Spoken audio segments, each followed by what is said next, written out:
चलो करे संध्या बंदन, संध्या का पाठ पढ़ाना है। जो सोई हुई है अंधकारी में, उन सभी को आज जगाना है। जो ये अंधकार रूपी रात्रि में सो रहे हैं, इन्हें जगाना है और संध्या के पाठ पढ़ाना है। लेकर आइए सुमन, लेकर आइए सुमन, माँ को करते नमन, माँ को करते नमन। गुरु का वचन हो गया, संध्या माँ का समय हो गया, समय हो गया, संध्या माँ का समय हो गया।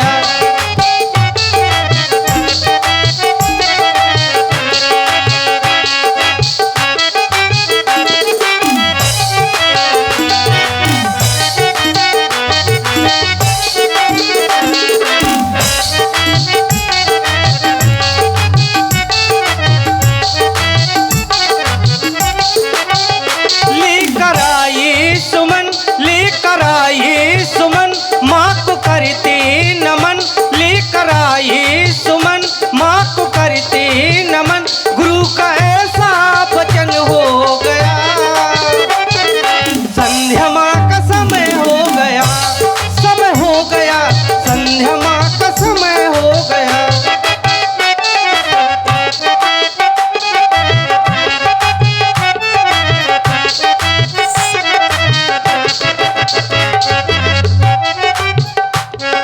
मैं देर करता नहीं, देर हो जाती है, देर ना हो जाए कहीं, देर ना हो जाए, देर ना हो जाए कहीं, देर ना हो जाए।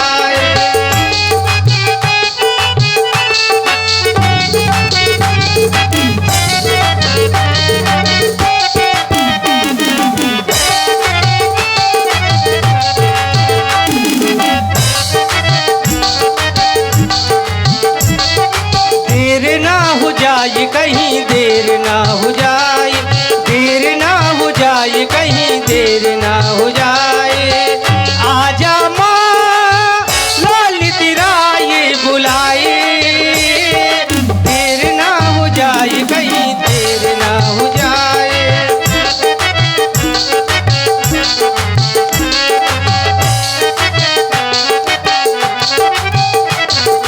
संध्या माँ के, संध्या माँ के, संध्या माँ के चरणों में सुमन हम चढ़ाएंगे, संध्या माँ के चरणों में सुमन हम चढ़ाएंगे।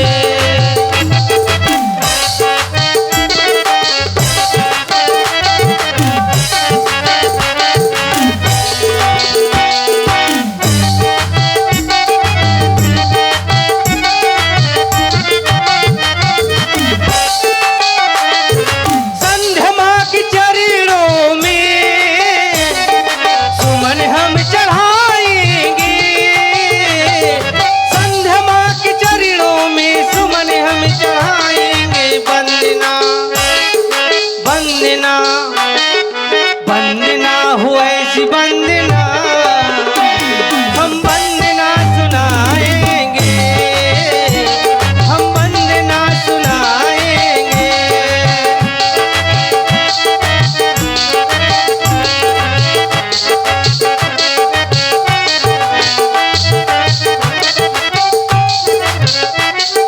योगी ध्यान, योगी ध्यान धरते हैं, वंदना भी करते हैं।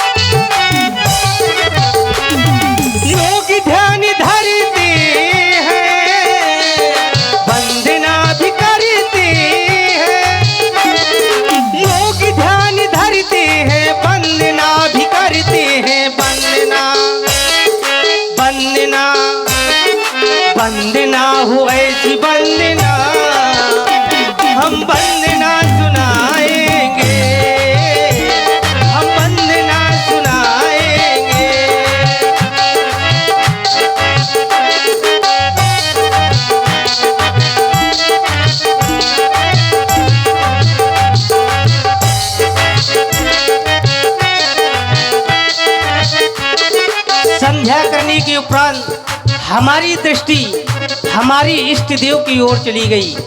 मेरे इष्ट देव है भगवान शंकर। हे मेरे आराध्य, मैं भी आपसे एक विनय कर रहा हूँ। आशा करता हूँ कि आप मेरी विनय को स्वीकार करेंगे, क्योंकि आप सभी दुखियों के ऊपर अपनी कृपा बनाए रखती हैं। तो मैं भी आपसे एक विनय कर रहा हूँ, आप मेरे ऊपर भी अपनी कृपा बनाए रखना मेरे आराध्य देवता। दुखियों के तू दुख हर लेता, दीनों की तू पहले सुनता, दीनों की तू पहले सुनता। मेरी भी ले ले खबरिया, मेरे भोले सबरिया सबरिया, मेरे भोले सबरिया।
मैंने सुना है तू बड़ा दानी, दानी दया का दो अवघड़ दानी। अब मेरी भी ले ले खबरिया, मेरे भोले सबरिया सबरिया, मेरे भोले सबरिया।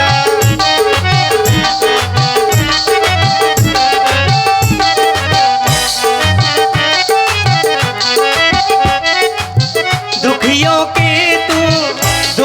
के तू दुख हर लेता, दीनों की तू पहले सुनता। अब मेरी भी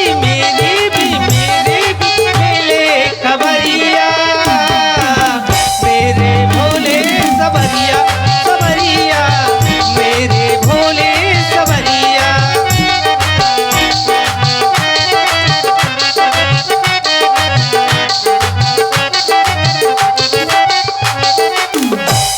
दरस का मैं हूँ प्यासा, दर्शन दे पूरी कर आशा, दर्शन दे पूरी कर आशा। तेरे दरस का मैं हूँ प्यासा, दर्शन दे पूरी कर आशा, दर्शन दे पूरी कर आशा। मैंने सुना है तू बड़ा दानी, दानी दया का दो अवघड़ दानी। अब मेरी भी ले खबरिया, मेरे भोले सबरिया सबरिया, मेरे भोले सबरिया सबरिया, मेरे भोले सबरिया।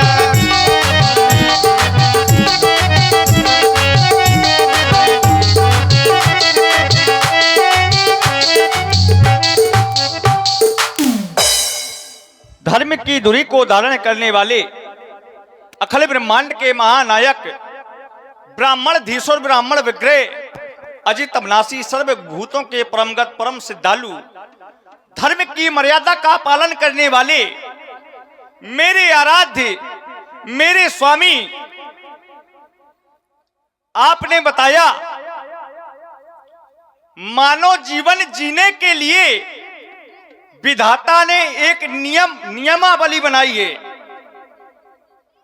और जो लोग नियम के अनुसार कार्य नहीं किया करते हैं वो देखने मात्र में तो मानो दिखाई पड़ते हैं, लेकिन मानो है नहीं। क्यों? क्योंकि आचार्यों ने बताया है, शास्त्रों ने प्रमाण दिया, ते मित्र लोके भूभार भूता मनुष्य रूपेण मृग्यास चरंती। जो लोग नियम के अनुसार कार्य नहीं किया करते हैं, वो लोग देखने मात्र में मानो दिखाई पड़ते हैं, वो मानो नहीं, वो पशु के समान होते हैं। जैसे मानव का जन्म क्यों होता है? आपने बताया, बड़े भाग्य मानुष तन पावा। ये मानव का शरीर बड़े भाग्यशाली को प्राप्त होता है। देवता भी मानव का शरीर पाने के लिए तरसते हैं,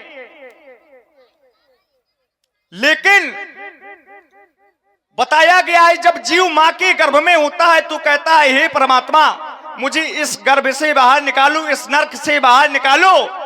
परमात्मा कहते हैं, तू करेगा क्या? बाहर जाएगा, तू क्या करेगा? तो जीव कहता है, मैं आपकी भक्ति करूंगा, संध्या उपासना करूंगा, मैं दिन रात आपका भजन करूंगा, बस मुझे इस नरक से बाहर निकालो। और जैसे ही परमात्मा जीव को नरक से बाहर निकालता है, मां की गर्भ से बाहर निकालता है, तो कहते हैं, भूमि घिरते बाढ़ा बड़े पानी और जिम जीव ही माया लपटानी।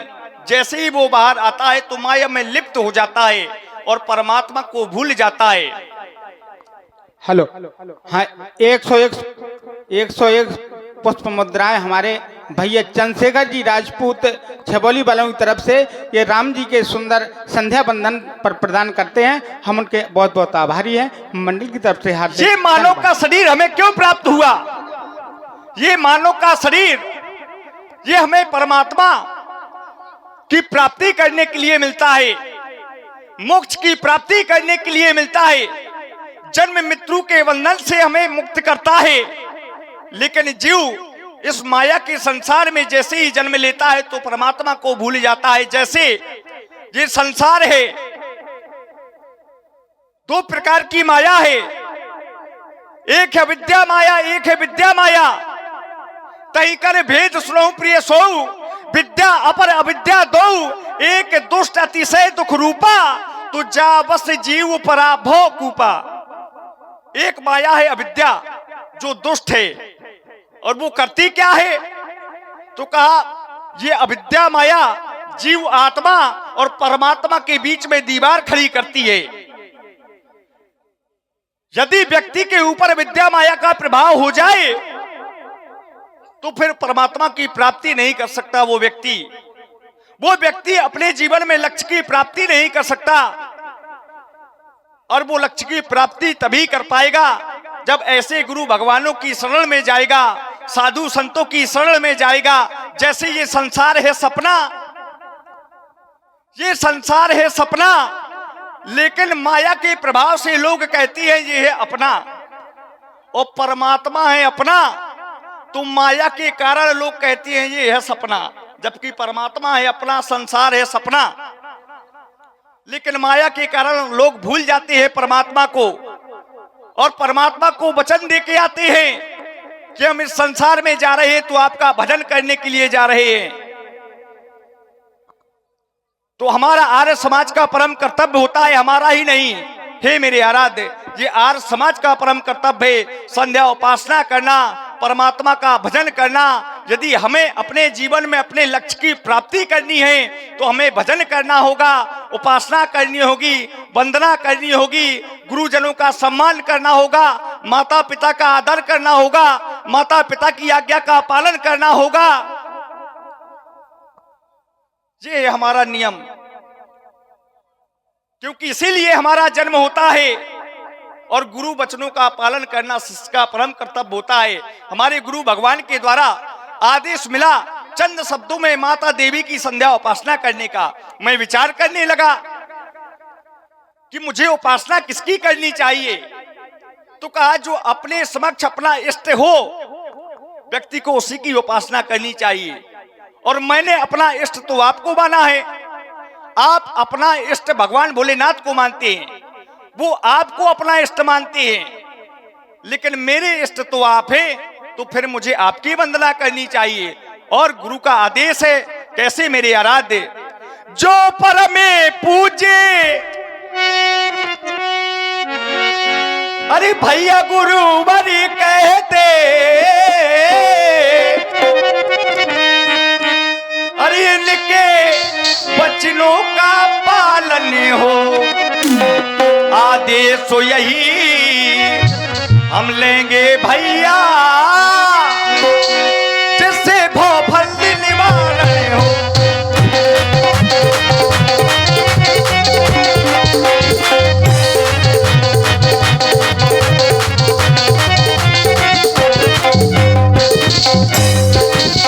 ये महामोद मंगलकारी, मंगलकारी मंगलकारी, ये महामोदी है मंगलकारी, अरे सुख दुख के दाता है भैया, चरणों में रखे हम ध्यान सदा, मुक्ति पावेंगे हम भैया।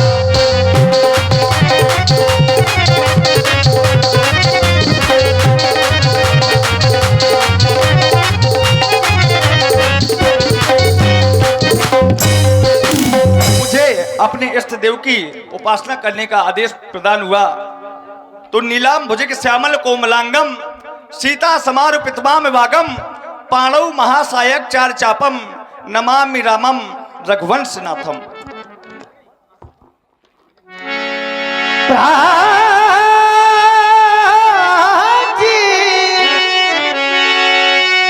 सची हुआ सुहावा, सिए मुख सरे से देख शोक पावा, बहुरी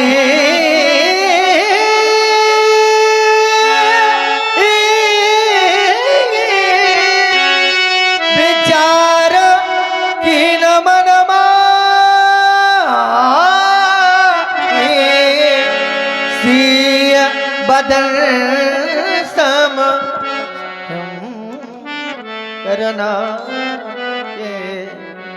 आज हम दोनों बंधुओं का मन माँ देवी के चरणों में लगा ही था, अचानक ध्यान पूरब दिशा की ओर चला गया। यह कलंकी चंद्रमा अपनी किरण कलाओं को फेंककर बरियाई मुझसे यह कहलवाना चाहता है कि राम तुम कह दो चंद्रमा जानकी के समान सुंदर हो, परंतु जिस प्रकार से मैं विचार कर रहा हूँ तो मुझे इसमें भिन्नता दिखाई दे रही है। और चंद्रमा का जन्म भी खारे समुद्र से है, भाई इसका विष है तो यह जानकी की समता कदापि नहीं कर सकता, क्योंकि इसके विषय में कहा भी गया, घटही बढ़ई बिरहनी दुखदाई, गिरसही राहु निज संदेह पाई। यह कमलों को दुख देने वाला चंद्रमा भला जानकी के समता कैसे कर सकता है। कोक शोक प्रत पंकज द्रोही, अवगुण बहुत चंद्रमा तो ही, वैदे ही मुख पड़तर दीने, होय दोष बड़ अंचित कीने। हे भैया यह चांद कलंकी है, इसमें दाग है और जानकी बेदाग है। मेरा विचार है यह कलंकी चंद्रमा जानकी के मुखार बिंद की समता कदापि नहीं कर सकता, कदापि नहीं कर सकता। इस चंद्रमा के लिए हमारा कहना है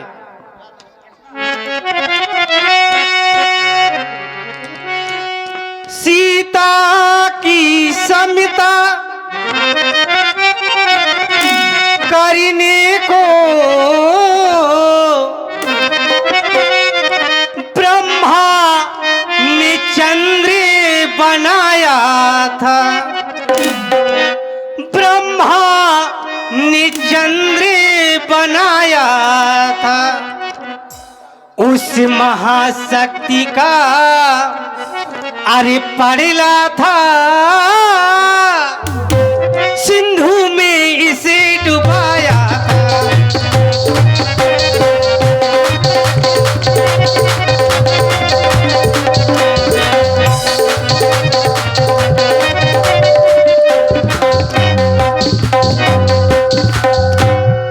देखा इसमें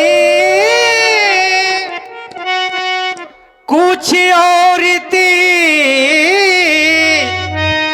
शायद यह बढ़ी ही जाएगा, शायद यह बढ़ ही जाएगा। प्रयत्न अनेकी अरे किए लेकिन छलिया का पता न पाएगा।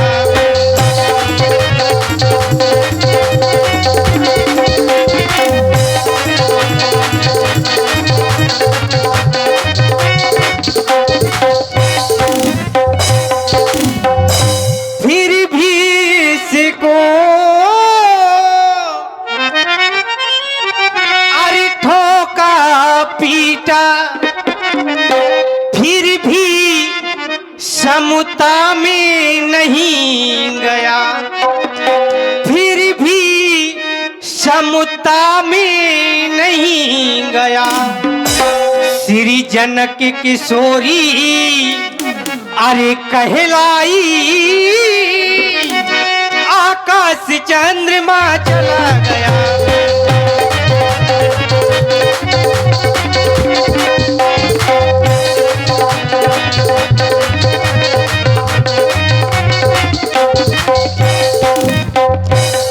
हे भैया, यह कलंकी चंद्रमा जानकी की मुखार बिंदु की समता कदापि नहीं कर सकता, कदापि नहीं कर सकता। हे मेरे आराध्य, आप कह रही है कलंकी चंद्रमा देवी सीता के मुखार बिंदु की समता कदापि नहीं कर सकता, तो मैं देवी सीता के मुखार बिंदु की समता का वर्णन तो नहीं कर सकता। मैं ये नहीं बता सकता कि ये मुखार बिंदु की समता कर पाएगा या नहीं। क्यों? क्योंकि उसका एक कारण है, मैंने अभी तक देवी सीता के मुखार बिंदु को ही नहीं देखा। क्यों? क्योंकि जब हम दोनों भाई गुरु पूजन हेतु पुष्प वाटिका में पुष्प तोड़ने के लिए गए, तो उस समय वहां पर देवी सीता भी आई थी गौरी पूजन हेतु पुष्प तोड़ने के लिए। गौरी पूजन सखी ले आई, अपनी सखियों के साथ आई थी।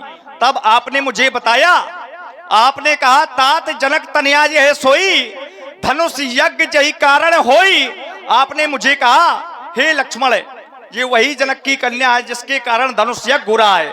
तब मैंने अपनी दृष्टि उनके चरणों पर डाली, और जैसे ही मैंने अपनी दृष्टि देवी सीता के चरणों पर डाली, तो आपके ये वाक्य परिवर्तित होने लगे मेरे आराध्य।